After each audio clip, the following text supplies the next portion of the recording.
जो सोलन गांव वाली माता है जी वो सोलनगंज बाजार वाला जो मंदिर है उसको अपनी बहन को मिलने आती है जी और उस उपलक्ष्य में मेला होता है। कि एक दफा मेला नहीं करवाया गया और उसके बाद पूरे शहर में चेचक फैल गया था।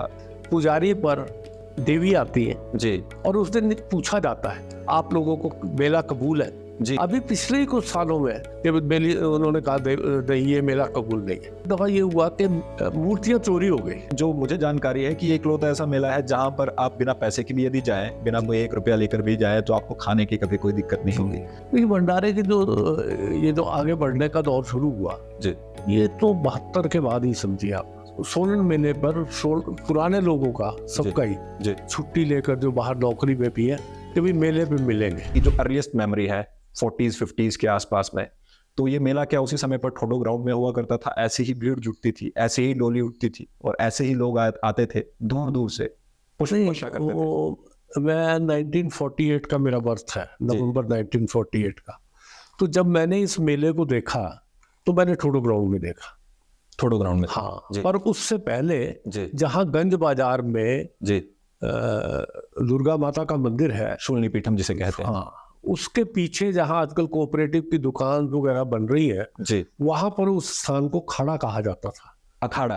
हाँ, क्योंकि सोलन के मेले की जो सबसे ज्यादा खूबसूरत, जो सबसे ज्यादा आकर्षित करने वाली बात वो सदा से रही है वो कुश्तियां रही है। जी तो शायद वो अखाड़े से ही वो हुआ होगा। पहले मेला वहां हुआ करता था जी और उसके बाद मेला वहां से जो शिफ्ट हुआ है वो जब ठोडो ग्राउंड बड़ा बन गया वो हमारे सामने बना है। बड़ा भी बनाया। एक मिनट पहले मैं पहले शूलिनी माता के मंदिर जी जी बात कर लेते हैं। अभी 3 दिन का हुआ। हाँ, 3 दिन का जी। जो सोलन गांव वाली माता है जी वो सोलनगंज बाजार वाला जो मंदिर है उसको अपनी बहन को मिलने आती है जी और उस उपलक्ष्य में मेला होता है। जी और शुक्रवार की रात को और शनिवार की रात को दोनों बहनें इकट्ठी रहती हैं जी और इतवार की शाम को जो सोलन गांव वाली बहन जो उसको मिलने वाली आती है वो वापस चली जाती है। तो उसके साथ ही मेला संपन्न हो जाता है। जी। ये मतलब पहले से यही परंपरा हमारे बीच में रही है।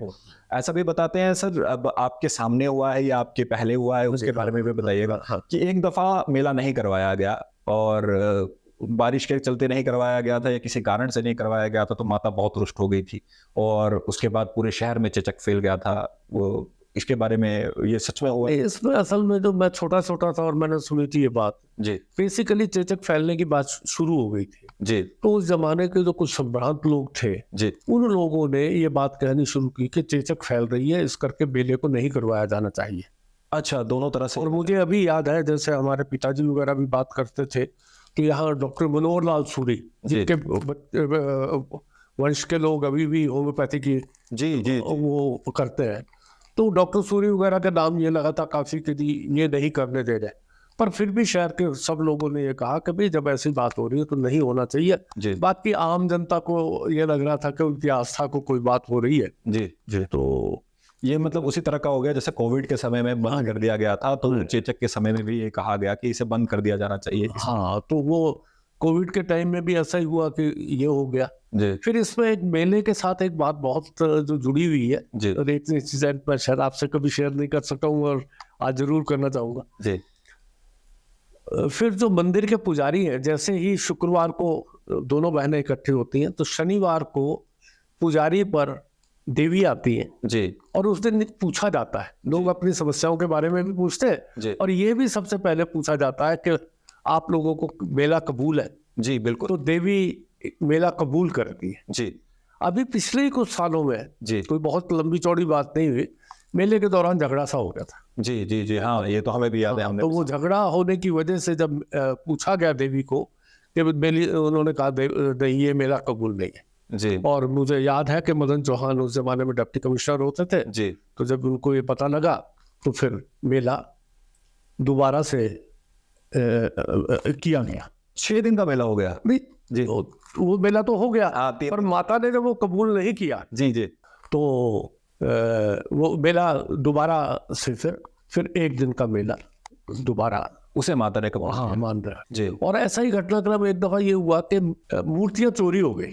तो मूर्तियां चोरी होने की वजह से ये हुआ कि फिर माता से पूछा गया, क्योंकि माता अपने जी जो यहाँ उनके कल्याणे हैं जी उनके घरों में उनसे पहले माता को ले जाया भी जाता है, जी लोग इनवाइट करते हैं। जी तो फिर एक मोहनलाल प्रधान जी विशाल पंचायत के हुए, तो इनके घर में फिर वहाँ माता को जब ले जाया गया तो पूछा गया, जी तो उन्होंने कहा कोई बात नहीं, मेले को आप ठीक ढंग से संपन्न कर लो। जी ये ऐसे नहीं, ऐसे उन्होंने पुजारी जी को कुछ बात समझा दी, जी। जो समझा दी गई और उसके मुताबिक मेला हुआ। और मतलब मेला उसके बाद वो मूर्तियां मिली सर? मूर्तियां तो नहीं मिली मेरे ख्याल, नई मूर्तियां बनाई, और ये जो कल्याणे लोग हैं इन लोगों ने उन जी। मूर्तियों को बनाया और दोबारा से उसकी स्थापना की गई अच्छे ढंग से। प्रतिष्ठा हाँ, वगैरह, बिल्कुल ठीक है। क्योंकि ये बहुत आपने इंटरेस्टिंग बात बताई। और शून्य मेले की अब बात करते हैं ना सर, तो अब कहा जाता है, जैसे मैं इसे सब जगह कहता हूँ कि हिमाचल के सभी मेले ऑलमोस्ट मैंने कवर किए हैं सर। उसमें जो मुझे जानकारी है कि एकलौता ऐसा मेला है जहाँ पर आप बिना पैसे के भी यदि जाए, बिना कोई 1 रुपया लेकर भी जाए, तो आपको खाने की कभी कोई दिक्कत नहीं होगी। सभी जगह पे भंडारे लगे हुए हैं और सभी जगह पे जो लोग हैं वो यहाँ पर अपने भंडारों से आप उसे मुफ्त में खा पाते हैं। तो ये क्या हमेशा से ऐसा था? नहीं, इसके पीछे तो मेरे ख्याल हमेशा से तो ऐसी बात नहीं है। जैसे मुझे याद है 50 के दशक में जी मेले का इतना बड़ा स्वरूप नहीं होता था। अच्छा मेले का स्वरूप ये था कि डोली निकलती, जी कुछ लोग डोली को उठाते जी और डोली के साथ कुछ लोग ढोलकी ढोलकी बजाते हुए भी चलते थे। जी। कोई बहुत ज्यादा, एक तो पॉपुलेशन भी ज्यादा नहीं थी, अच्छा, दूसरा मुझे ये लगता है कि पैसे भी नहीं थे उस समय पर, जबकि आज के टाइम पे पर कैपिटा इनकम में 16 सबसे आगे है। ये देवी का ही आशीर्वाद कहा जाता है। जी हमारे आसपास के किसान बड़े संपन्न हैं, जी बहुत कम ऐसी जगहें होंगी, और सोलन शहर का सौभाग्य भी है कि चारों तरफ इतने संपन्न किसान हैं। जी अभी ये जो जितनी बड़ी बड़ी बिल्डिंगें आप सोलन में देख रहे हैं, जी जी ये सब उस संपन्नता का ही वो है। फिर व्यापारियों को भी पैसा आया, जी तो फिर श्रद्धा भाव भी बढ़ने लग गया जी और दूर दूर से आने लग गए लोग। जी। तो सर जैसे वही आप बता रहे थे कि जैसे यहाँ पे पहले 50 के दशक में छोटा सा एक हुआ करता था, आबादी भी उतनी, जो अभी का स्वरूप है, जैसे मैंने पिछले जब 10-15 साल में याद करता हूँ, इतनी भीड़ होती है, पाँव रखने के लिए जगह नहीं होती, जब खासकर माता की डोली बाहर आती है। तो ये जो स्वरूप है ये एक्चुअल में फलीभूत कब होने लगा, अगर आप थोड़ा टाइम लाइन में याद कर पाए इस बात को? देखिए, धीरे धीरे तो बढ़ रहा था। जी पहले इस सारे इंतजाम में जैसे जो डोली निकलती थी, डोली के लिए प्रसाद वगैरह का भी इंतजाम, तो मुझे छोटे होते हुए ऐसा ध्यान है, एक लाला शिवचरण दास थे यहाँ, जी जो वाइस प्रेसिडेंट म्यूनिसिपल कमेटी के भी रहे। जी पहले वो ही मैनेज करते थे ये सारा डोली का और उसका। फिर उसके बाद मोहन मेकिन के लोगों ने भी, जो पहले डायर मेकिन थी, उन्होंने इसको टेक।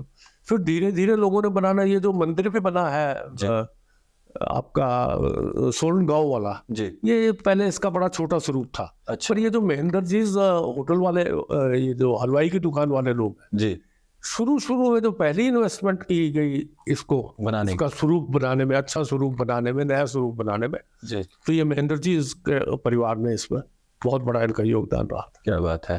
तो बेसिकली धीरे धीरे सोलन की प्रति श्रद्धा, सोलन माता का आशीर्वाद भी सोलन में पड़ता रहा और लोगों की श्रद्धा भी वापस आती रही।